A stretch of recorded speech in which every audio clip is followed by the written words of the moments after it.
বন্ধুসকল, মোদী চৰকাৰে ভাৰতীয় দম্পতীসকলৰ বাবে শেহতীয়াকৈ দুখন নতুন বীমা আঁচনি আৰম্ভ কৰিছে। ৩০ বছৰৰ ঊৰ্ধ্বৰ বিবাহিত লোকে মাহে ১০০ টকাকৈ জমা থৈ এই আঁচনি দুখনৰ সুবিধা ল'ব পাৰিব। ৬০ বছৰৰ পিছত তেওঁ ৩৬ মাহে ৩,০০০ টকাকৈ বছৰি পেঞ্চন লাভ কৰিব। দম্পতী এহালৰ স্বামী-স্ত্ৰী দুয়োয়ে এই আঁচনিখনত ধন জমা থ'ব পাৰে।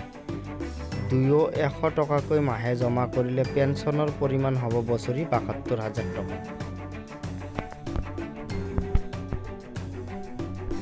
আঁচনি লোৱা ব্যক্তিৰ বয়স অনুযায়ী মাহিলী বৰঙণিৰ পৰিমাণ সৰ্বনিম্ন ৫৫ টকাৰ পৰা সৰ্বোচ্চ ২০০ টকা পৰ্যন্ত হ'ব পাৰে। বীমা কৰা ব্যক্তিৰ মৃত্যু হ'লে তেওঁৰ জীৱনসংগীয়ে নিৰ্ধাৰিত পেঞ্চনৰ ৫০% লাভ কৰিব। আঁচনি দুখন হৈছে প্ৰধানমন্ত্ৰী শ্ৰমযোগী মান-ধন (PM-SAM) আৰু নেশ্যনেল পেঞ্চন স্কিম।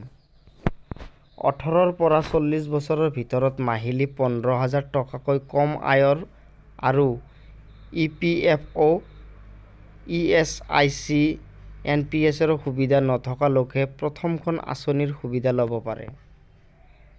দ্বিতীয় আঁচনিখন খুচুৰা ব্যৱসায়ী আৰু স্বনিয়োজিত ব্যক্তিৰ বাবে। আঁচনিৰ বাবে যোগ্য হ'বলৈ ব্যক্তিৰ বাৰ্ষিক আয় ১.৫ কোটিতকৈ বেছি হ'ব নালাগিব। তো বন্ধুসকল, এইখিনি আছিল আজিৰ মোদীৰ নতুন আঁচনিৰ কথা। যদি ভিডিঅ'টো ভাল লাগে তেনেহ'লে লাইক কৰিব, শ্বেয়াৰ কৰিব আৰু লগতে ছাবস্ক্ৰাইব কৰিব। ধন্যবাদ।